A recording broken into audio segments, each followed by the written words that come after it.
ఖచ్చితంగా 4 రోజుల క్రితం నాకు ఒక అన్నోన్ నెంబర్, తెలియనటువంటి నంబర్ నుంచి ఫోన్ వచ్చింది. ఫోన్ వచ్చిన తర్వాత ఆ తల్లి నాతో మాట్లాడటం ప్రారంభించింది.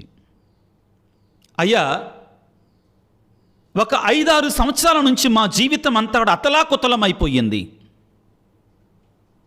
మేము హైదరాబాదులో ఉంటాం. మేము ఒక స్థలాన్ని కొనుక్కున్నాం, అది డబుల్ రిజిస్ట్రేషన్ అయ్యింది. చివరికి దానిని విభజించారు. వివిధ కారణాల చేత నేను అనారోగ్యం పాలయ్యాను, అస్వస్థత పాలయ్యాను, శాంతి సమాధానం లేకుండా మారిపోయాను. ఆ తరువాత మా కుమార్తె కూడా చాలా ఒడిదుడుకులు ఎదుర్కొన్నది, అస్వస్థతలకు గురి అయ్యింది. కానీ ఇప్పుడు మేము నిలదొక్కుంటున్నాం, బయటపడతామనే నమ్మకం మాకుంది. ఆ దేవుడు మమ్మల్ని తప్పనిసరిగా ఒక గమ్యాన్ని చేరుస్తాడు. మాలో ఇప్పుడు చాలా వరకు నెమ్మది, ప్రశాంతత, సమాధానం మాకిప్పుడు దొరుకుతుంది అని చెప్పి చివర్లో ఒక మాట చెప్పారు. అయ్యా, మీరు బోధించే దేవుని యొక్క వాక్యమే మమ్మల్ని నిలబెట్టిందయ్యా. మీరు ఈ యూట్యూబ్ పరిచర్య ద్వారా దేవుని యొక్క వాక్యాన్ని బోధించటం ప్రారంభించినటువంటి మొదటి రోజుల నుంచి కూడా మిమ్మల్ని సబ్స్క్రైబ్ చేసుకొని ఆ దేవుని యొక్క వాక్యాన్ని మేము ఆలకిస్తున్నాం. మా ఈ శ్రమల ప్రయాణములో, ఈ పాటుల ప్రయాణములో, ఈ ఒడిదుడుకులు, ఈ లోయల ప్రయాణములో మాకు తోడుగా ఉంది మీరు బోధించేటువంటి ఆదరణకరమైన, శక్తివంతమైనటువంటి ఆ దేవుని యొక్క వాక్కు మమ్మల్ని నిలబెట్టింది అని చెప్పింది. దేవునికి స్తోత్రం. Praise the lord. హల్లెలూయా. ఈ సాక్ష్యాన్ని చెప్పినటువంటి ఆ తల్లి కూడా ఈ రోజున ఈ వాక్యాన్ని వింటుందని నేను నమ్ముతున్నాను. ప్రియులారా, దేవుని యొక్క వాక్కు ఏమి చేయగలదంటే ఇదిగో ఇది చేయగలదు. ఇక్కడ మనందరం గుర్తుంచుకోవాలి ప్రియులకు, దేవుని బిడ్డలారా. ఏమిటి అంటే దేవుని యొక్క వాక్కు అందరిలో ఒకే రకంగా పనిచేస్తుందా? అందరిలో ఒకే రకంగా అద్భుతాలు చేస్తుందా? లేదు, చెయ్యదు. గుర్తుపెట్టుకుందాం. దేవుడు చల్లేటువంటి విత్తనాలు అంటే దేవుని యొక్క వాక్యము. దేవుడు చల్లే విత్తనానికి మార్పు లేదు, చల్లే వ్యక్తిలో మార్పు లేదు, చల్లే విధానంలో మార్పు లేదు, కానీ స్వీకరించే మనలో మార్పు ఉంటుంది. అందుకే కొంతమంది అద్భుతాలు పొందుకుంటుంటే కొంతమంది దాని ద్వారా దీవెనలు అస్సలు పొందుకోలేకపోతున్నారు. ఈనాటి మొదటి పట్టణంలో ప్రియులారా, యెషయా గ్రంథము 55వ అధ్యాయం 10-11 వచనాలు, 2 వచనాలు, కానీ శక్తివంతమైన వచనాలు, మహాశక్తివంతమైన వచనాలు. దేవుని యొక్క వాక్కును వర్షముతో పోలుస్తున్నాడు, వానతో, వర్షపు నీటితో పోలుస్తున్నాడు. వానయు మంచును ఆకాశము నుండి దిగివచ్చి, యెషయా గ్రంథము 55వ అధ్యాయం 10వ వచనం 11వ వచనం, వానయు మంచును ఆకాశము నుండి దిగివచ్చి అచ్చటికి మరలిపోక భూమిని తడిపి దాని మీద పైరును మొలిపించి పంటను పండించును.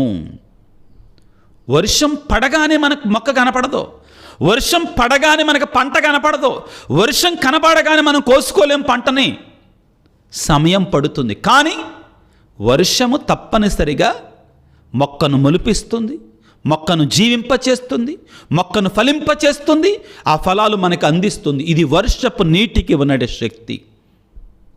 అదే రీతిగా దేవుడు అంటున్నాడు, నా నోటి నుండి వెలువడి వాక్కును ఈ రీతిగానే ఉంటుంది, అది నిష్ఫలముగా నా యొద్దకు తిరిగి రాదు, నా సంకల్పమును నెరవేర్చును, నేను పంపిన కార్యమును సాధించి తీరును. దేవుని యొక్క వాక్కులో ఉన్న శక్తి ఇది. ఏమంటున్నాడు? దేవుని యొక్క వాక్కు నిష్ఫలముగా తిరిగి రాదు, నా సంకల్పమును నెరవేర్చును, నేను పంపిన కార్యమును సాధించును. ప్రియులారా, దేవుని యొక్క వాక్కు ఏమి చేస్తుంది అంటే ఏమీ లేని చోట సృష్టిని కలగజేస్తుంది. సృష్టిని కలగజేస్తుంది. ఇదిగో మనం చదువుకుంటాం కదా ప్రియులారా, ఆదికాండము 1వ అధ్యాయం 1వ వచనం నుంచి 3వ వచనం వరకు మనం చదువుకుంటే, అంతా శూన్యముగా ఉన్న సమయములో యెహోవా దేవుడు, యావే దేవుడు ఏమన్నాడు? ఒక మాట పలికాడు, వెలుగు కలుగునుగాక. ఆయన పలికిన వెంటనే శూన్యము నుండి వెలుగు కలిగింది. అది దేవుని యొక్క వాక్కుకు ఉన్న శక్తి. ఆ తండ్రి దేవుని నోటిలో నుంచి వెలువడిన వాక్కు ఎవరనుకుంటున్నారు? సజీవ వాక్కు అంటే యేసు భగవానుడే. దానిని గురించి యోహాను సువార్త 1వ అధ్యాయం 1వ వచనం నుంచి మనం చదువుకుంటే, ఆదిలో వాక్కు ఉండను, ఆ వాక్కు దేవుని వద్ద ఉండను, ఆ వాక్కే దేవుడై ఉండెను. ఆ వాక్కు ద్వారానే సమస్తాన్ని కలుగజేశాడు దేవుడు. ఆయన లేకుండా ఏమీ కలగలేదు. ఆయన ద్వారానే, ఆ వాక్కు ద్వారానే దేవుడి సమస్తాన్ని కూడా సృష్టించాడు. యేసు అనే వాక్కు ద్వారా. ఆ వాక్కు మానవుడై మన మధ్య నివసించాడు. యోహాను 1:14. కాబట్టి ప్రియులారా, దేవుని యొక్క వాక్కు సృష్టిస్తుంది. ఏమీ లేని నుండి సృష్టించే శక్తి ఆయన వాక్కుకు మాత్రమే ఉంది.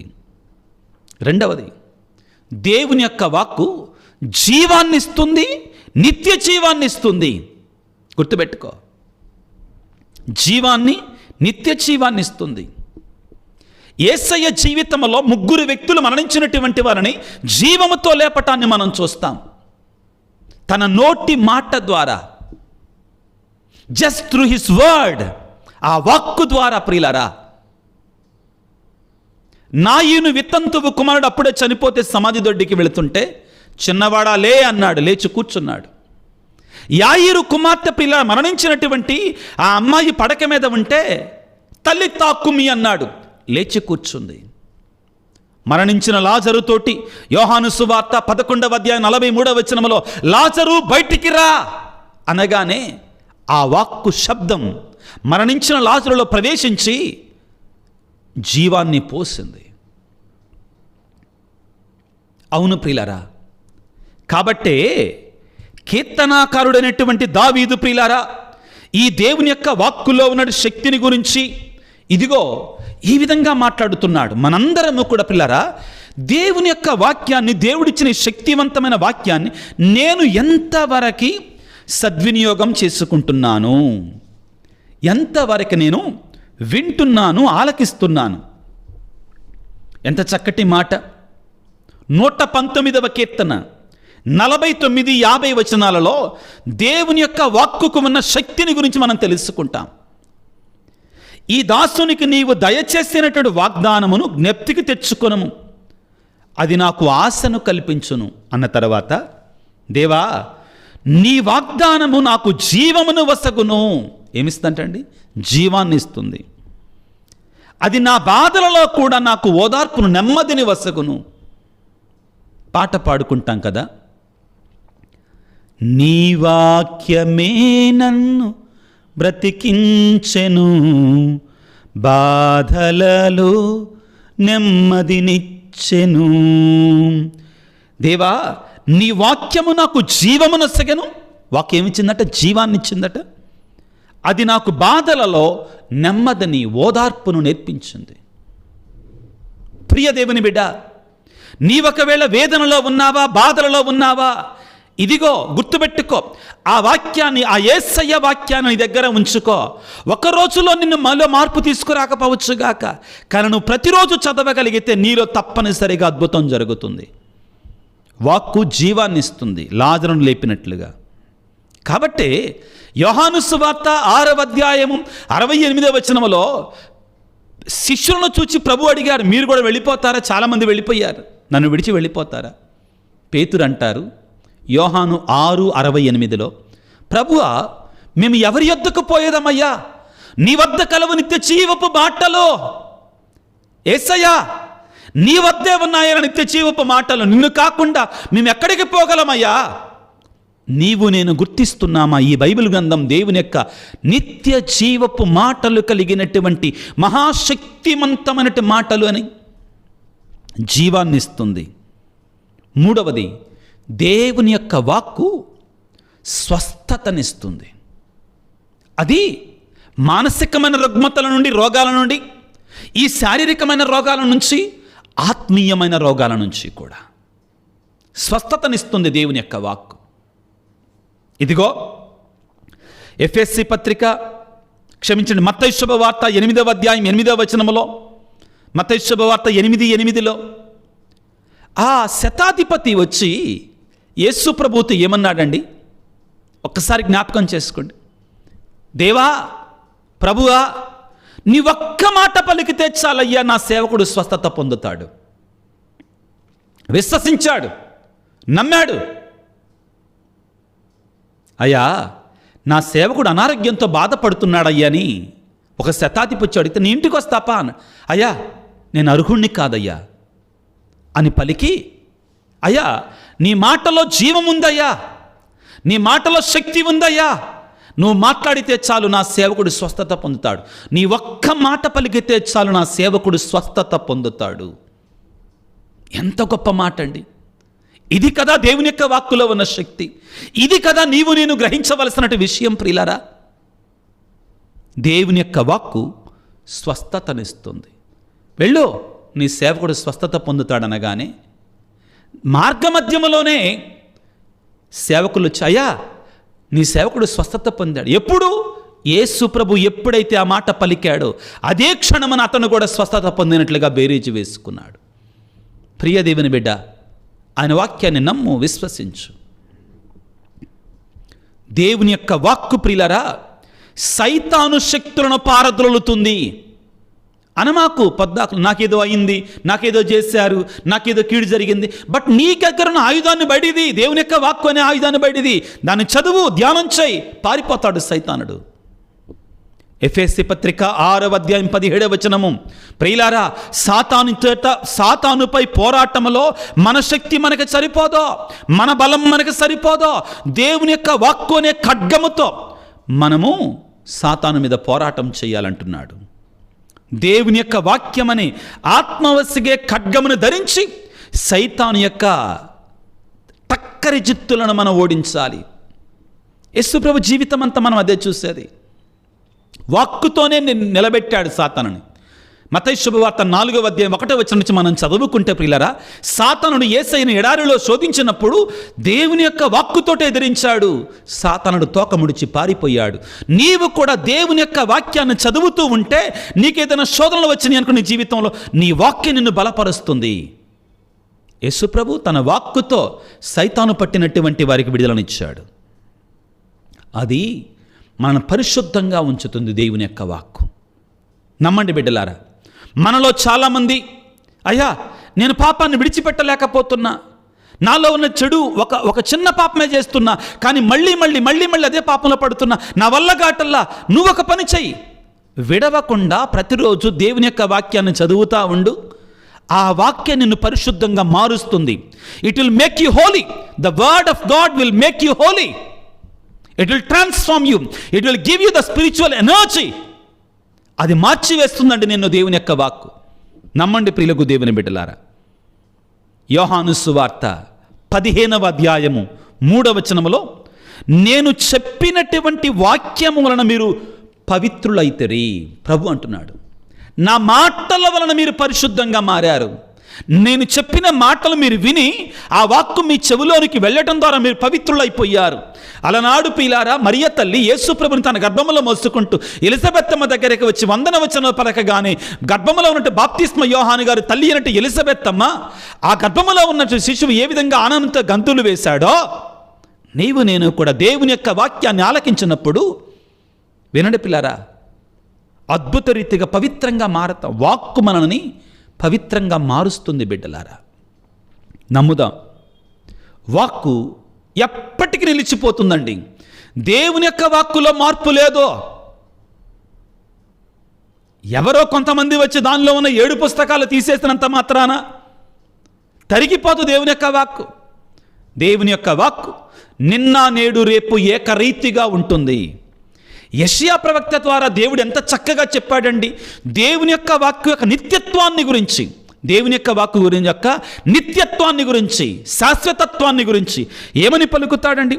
గడ్డి ఎండిపోతుంది, పువ్వు వాడిపోతుంది, గడ్డి ఎండిపోవటం, పువ్వు వాడిపోవటం అంటే మనుషులు చనిపోతారు, రాజ్యాలు కూలిపోతాయి, రాజులు గతిస్తారు, సామ్రాజ్యాలు పోతాయి.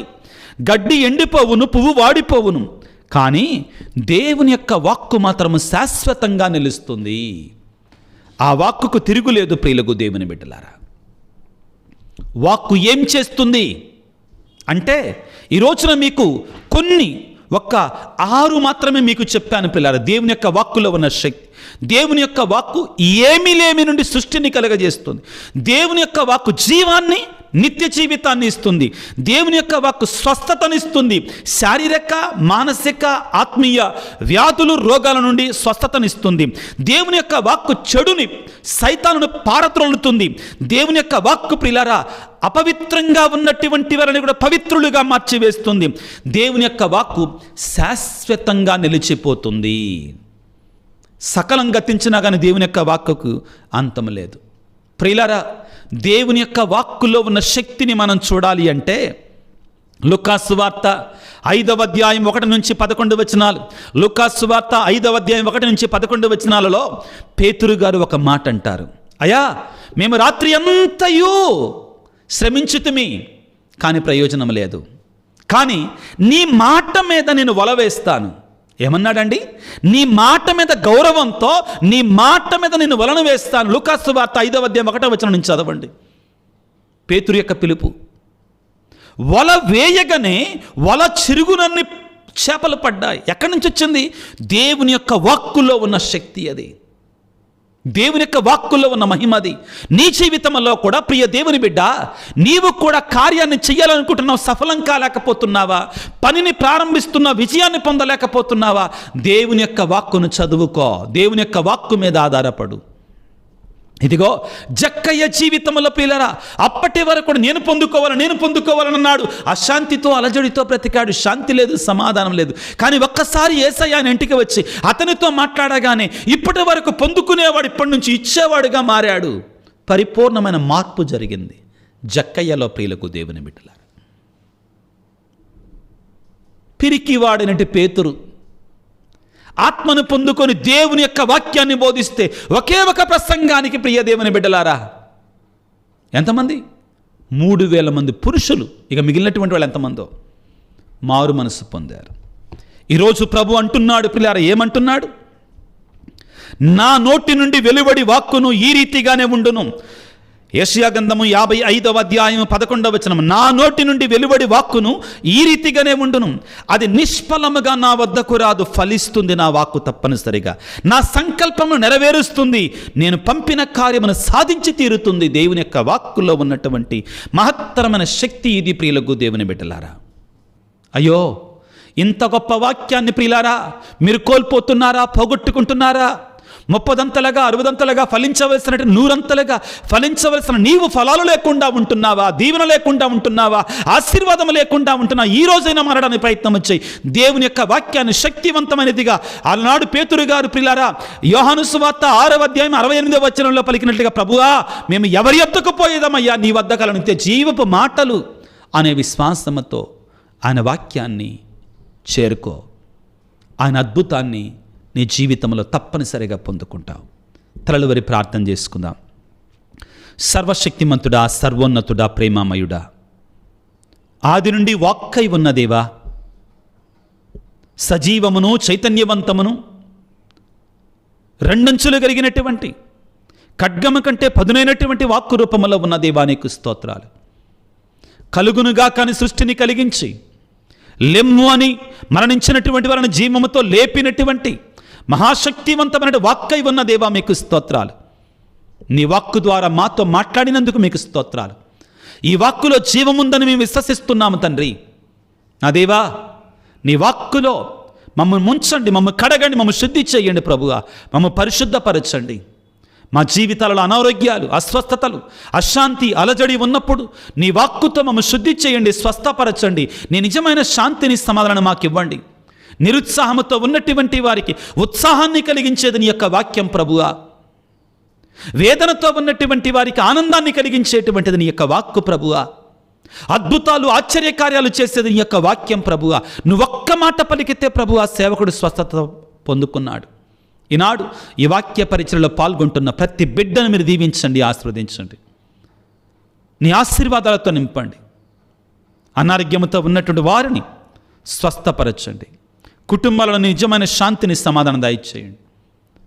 వివిధ తలంపులతో, ఉద్దేశాలతో ప్రార్థించమని అడిగిన వారందరినీ కూడా నీ వాక్కు చేత వారికి కోరికలను తీర్చండి తండ్రి. ధైర్యాన్ని నింపండి నాయన. బలహీనలను బలపరిచే వాక్యం ప్రభుగా నీ వాక్కు. నీ వాక్యాన్ని ఆలకించి ఆచరించు పఠించువాడు నిత్యము రాత్రింబవళ్ళు దేవారాత్రములు పఠించువాడు ఏటి ఒడ్డున నాటగా సకాలమున పండ్లనిచ్చు చెట్టు వలె ఉంటాడని కీర్తనాకారుని దావీదు 1వ కీర్తనలో పలికి ఉన్నాడు తండ్రి. ఆ విధంగా ఫలించే వృక్షాలుగా మమ్మల్ని మార్చమని, నీ సన్నిధిలో ఉన్న వీళ్ళందరినీ దీవించమని మనాదులైన యేసయ్య పరిశుద్ధ నామన వేడుకొనుచున్నాము తండ్రి. ఆమెన్. ప్రభువు మీతో ఉందురుగాక, మీ ఆత్మతో ఉందురుగాక. సర్వశక్తిగల సర్వేశ్వరుడు పిత, పుత్ర, పవిత్రాత్మ మిమ్ము మీ కుటుంబాలను చల్లగా దీవించి ఆశీర్వదించి కాపాడుదురుగాక. God bless you. దేవుడు మిమ్ము దీవించుగాక. ఆమెన్.